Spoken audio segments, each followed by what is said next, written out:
All of the content contained in this webcast is for informational purposes only. The investments and strategies contained in this webcast may not be suitable. Please consult your own independent financial advisor before making any investment or trading decisions.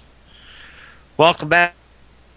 Second portion of our show, Market Movers, and we got a big, thick stock moving on some dividend news. Walmart moving up here, Joel. Stock coming out just a few moments ago, just after 8:30, raising the dividends. So that's giving the stock a nice lift here. 59.70 it's trading right now after closing at 59.08. So stock might actually come up and test our old 60 resistance level. I think that'll be a big psychological level for it again, and we'll have to see if it gets up there the first time, if the 60 can hold or not. Yeah, that's a big move for Walmart in the pre-market. The stock is just starting to recover from that earnings disappointment not too long ago. So you got a nice gap to fill between 60.50 and so that whole gap area will be major resistance. Starting with that $60 level, 59.90 was the high on February 22nd. So look for some initial resistance there, and then it's 60. Joel, GPS, I don't know what to say about the gap here, but this stock is absolutely flying on its same-store sales. It seems like this thing really moves on its numbers when it comes out with those same-store sales. I remember like last month it was really moving too. But this month, just crazy. 23.36 is where it's closed. It's trading at 25.78 right now. So stock is just flying here this morning. It's up almost 10% on those February sales reports. We're breaking out to new 52-week highs here. So it's going to be interesting. I'd probably play the whole number theory. Maybe this 26 that seems to be putting a cap on it in the pre-market. Maybe keep an eye on that. I posted 25 on the market movers sheet, but I blew through that. So maybe look at 26. Wow, really quite a move on one same comparison in the market. Obviously, in anticipation of a better trend. 25.95 has kept the cap on it in the pre-market. That coincides $6 level. That's also looking at levels. 26.04 was the high back in May of 2010 and April 26.34. So, boy, oh boy, oh boy. I wouldn't be buying it here. That's all I have to say on this one. Nordstrom JWN had their same-store sales here as well. The stock is trading higher. A lot of retailers reporting some pretty good sales here today. It seems to be the trend. 53.62 is where it closed. It's trading at 54.05, bid at 54.10 now. So it's coming close to its 52-week high of 54.68, which it set yesterday. So I would keep an eye on that number. Above that, I'd expect 55, big psychological number to give some initial resistance. What do you think on JWN? Yeah, wow. Well, this initially, like after the close at 54.68, and then kind of meandered down to the 53.60 level, and then that news came out. You're getting a little pop. So I'd use that 53.60 level as support, and I would use that 54.68 as major resistance. That also coincides very, very nicely with yesterday's high. We've got other stocks moving here. Research in Motion. It never seems to move up. It only moves down. Jefferies this morning just announcing that they could have a 50% chance of pre-announcing negative results for the quarter there. So not good news. Jefferies not positive on Research in Motion whatsoever. It actually traded down at $13 in the pre-market, but has bounced off nicely from that 13 area, trading $13.65 now, but that's still down 50 cents on the day.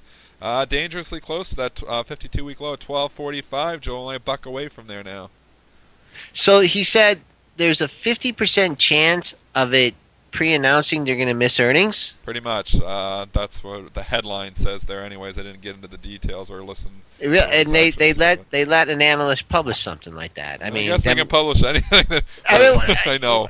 Yeah, it's kind of weird that they say there's a 50% chance. Like, okay, well, there's a 50% chance they're not going to do it too. So I know they're beating the stock up on it too. So I know I was thinking the same thing. It's kind of weird they're publishing statistical predictions now and numbers. It's kind of weird.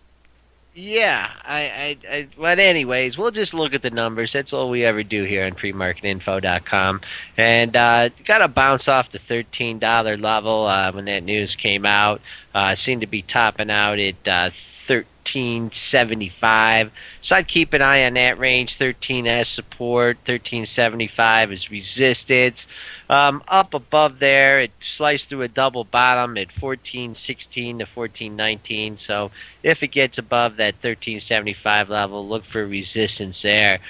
This stock is really, Dennis, been trading basically in a 2 point range here, from the mid 14s to the upper 16 and a half almost for the entire month. So RIM is not really at these levels.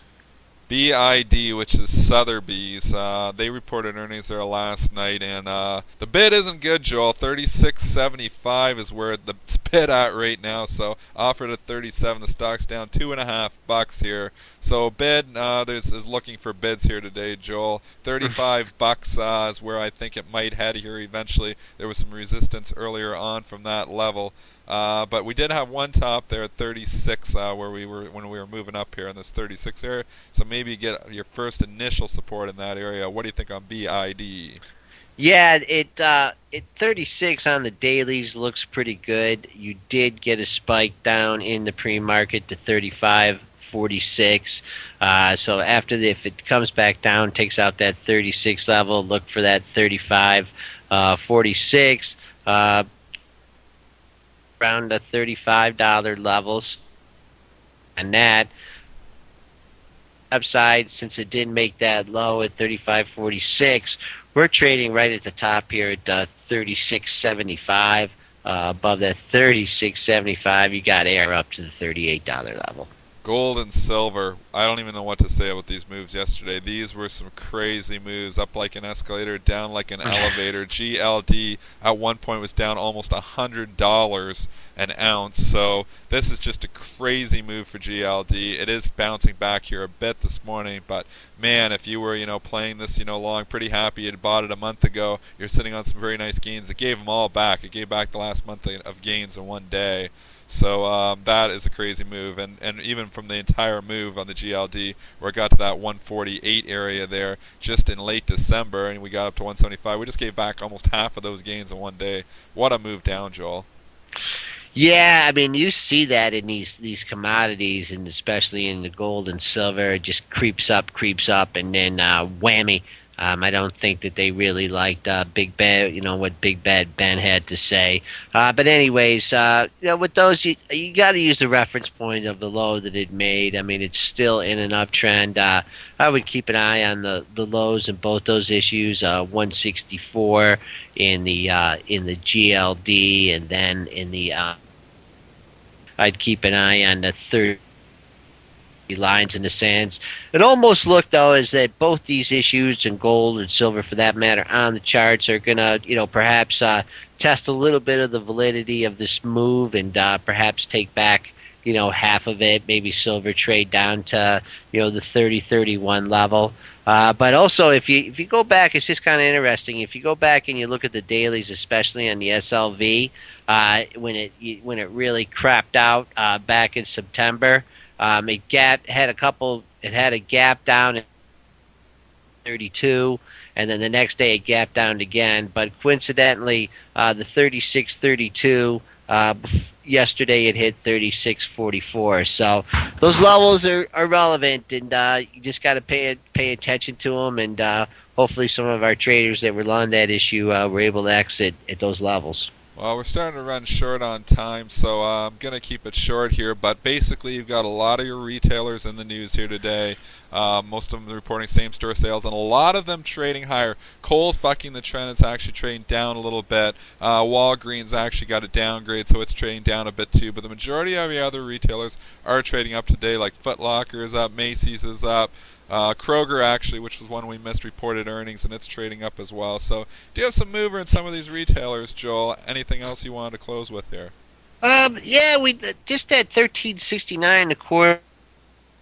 Just before the personal income number, we've had a 14-point rally really since yesterday's quick low on the close. So be a little bit hesitant, buying into this open here. I'm expecting resistance at that high, 1369, and perhaps get a pull and close at 1364.50 before you start nibbling on the long side.